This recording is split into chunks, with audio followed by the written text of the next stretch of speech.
Oke, assalamualaikum warahmatullahi wabarakatuh. Selamat pagi semuanya. Apa kabar kalian hari ini?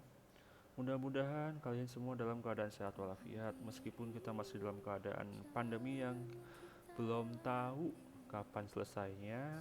Tapi kalaupun kalian bisa menyimak, memahami dan mempelajari materi yang disampaikan, insya Allah apa yang disampaikan dalam video ini bermanfaat bagi kalian semua. Oke, untuk hari ini kita masuk dalam pembahasan materi tentang masuknya agama Hindu, Buddha, dan Islam di Indonesia. Oke, menurut beberapa teori bahwa agama Hindu dan Buddha masuk ke Nusantara itu pada abad keempat Masehi dan dibawakan oleh beberapa orang berikut sesuai dengan beberapa teori tentang masuknya agama Hindu dan Buddha ke Indonesia, yaitu ada dari Brahmana. Brahmana itu istilah dari para pemuka agama Hindu. Kalau misalkan Islam itu kan pemuka agamanya itu namanya Ustadz, Habaib, Kiai. Kalau di agama Nasrani itu pemuka agamanya disebutnya pendeta atau pastor. Nah, kalau di agama Hindu disebutnya Brahmana.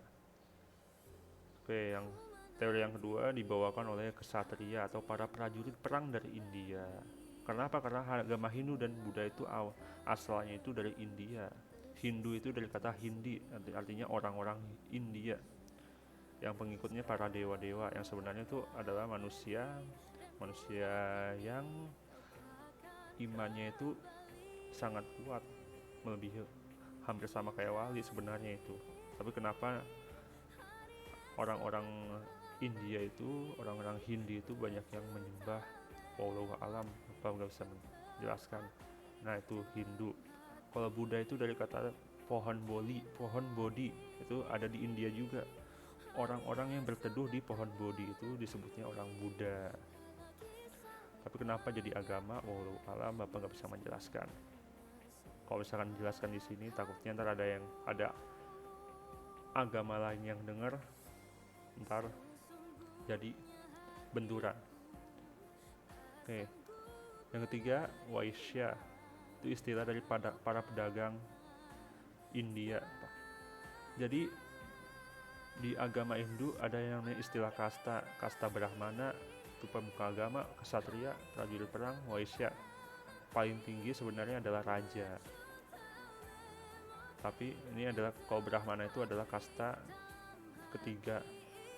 Sebenarnya ada 5 kasta: raja, bangsawan, pemuka agama itu Brahmana, satria, prajurit perang, prajurit kerajaan atau bangsawan, Waisya itu para pedagang. Oke, itu.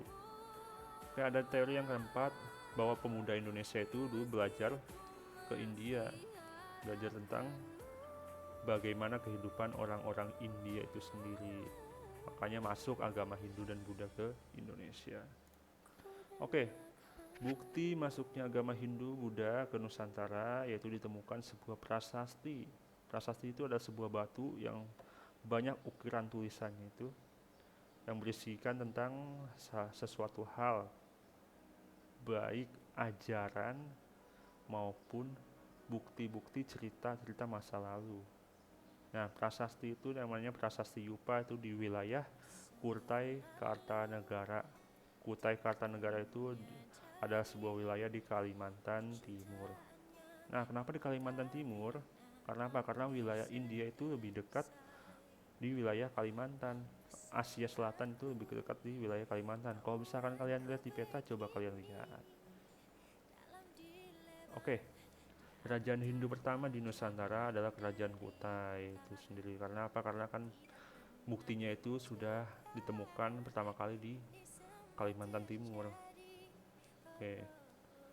Nah, kerajaan Hindu pertama di Nusantara. Nah, kerajaan Hindu pertama di Pulau Jawa apa? Adalah Kerajaan Tarumanegara yang didirikan pada abad ke-6 Masehi.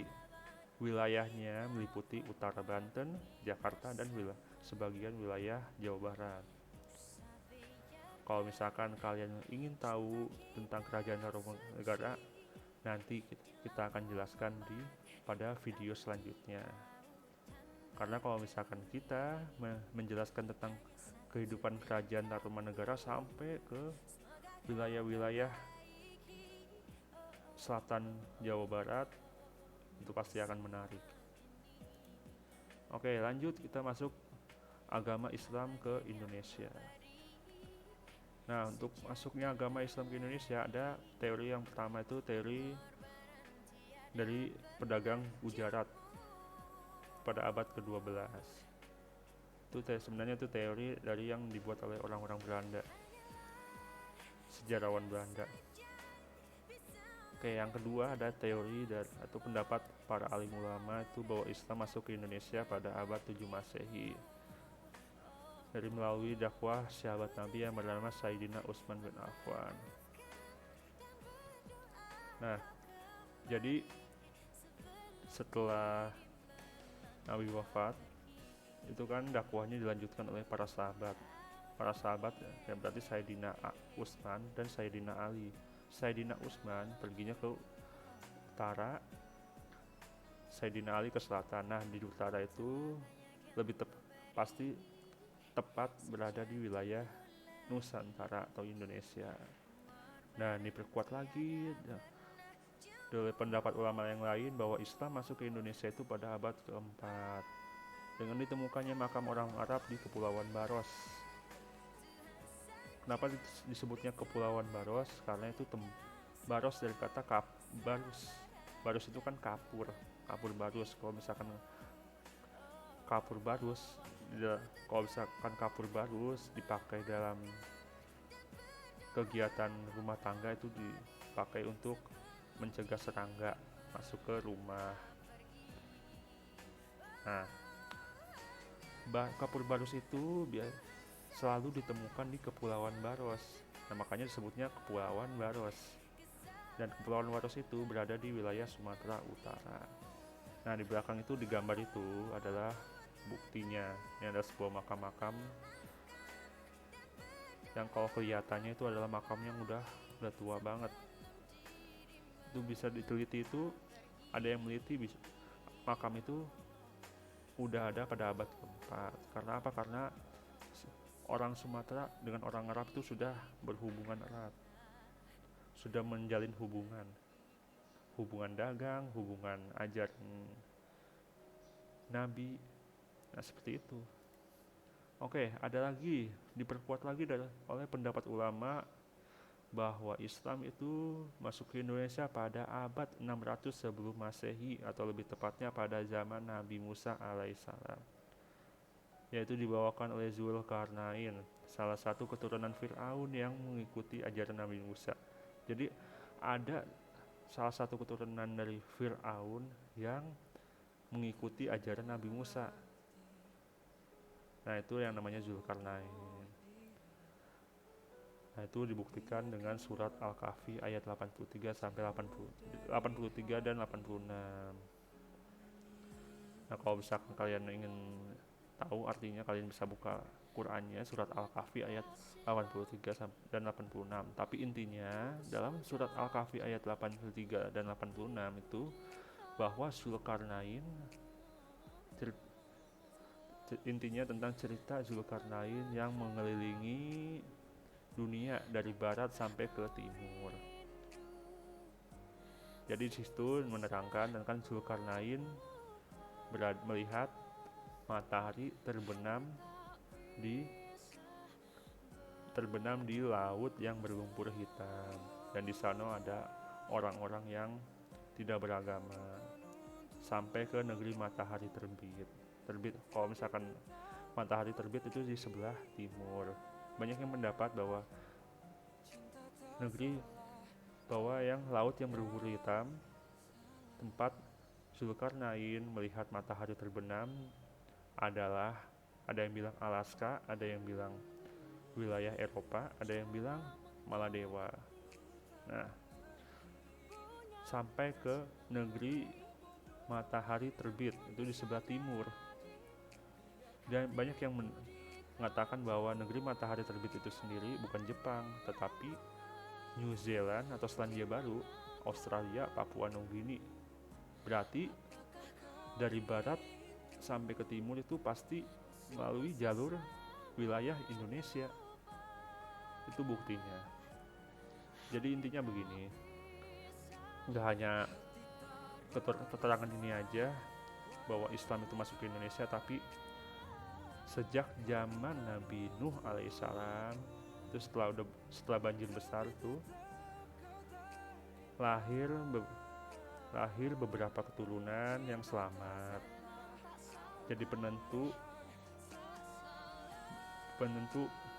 bangunnya peradaban dunia baru. Jadi muncul ada orang Arab, ada orang ya Israel, ada orang Cina, ada ras Nusantara. Jadi awal mulanya itu ada di keturunannya Nabi Nuh alaihissalam, atau dari orang-orang yang selamat pada zaman Nabi Nuh. Nah, orang-orang selamat itu menyebar ke wilayah-wilayah sudut penjuru dunia. Itu buktinya bahwa Islam itu sudah menyebar ke seluruh dunia sudah lama, sejak pada zaman-zaman Nabi terdahulu, bahkan jauh sebelum Nabi Muhammad SAW lahir. Oke, terima kasih sudah menonton videonya. Mudah-mudahan apa yang Bapak sampaikan, apa yang saya sampaikan bermanfaat bagi kalian semua. Oke, untuk selanjutnya kita akan menjelaskan tentang kerajaan Hindu di Indonesia. Oke, terima kasih sekali lagi. Jangan lupa like, share, dan subscribe videonya. Kita akan bertemu lagi dalam kesempatan yang akan datang. Saya akhiri, wassalamualaikum warahmatullahi wabarakatuh.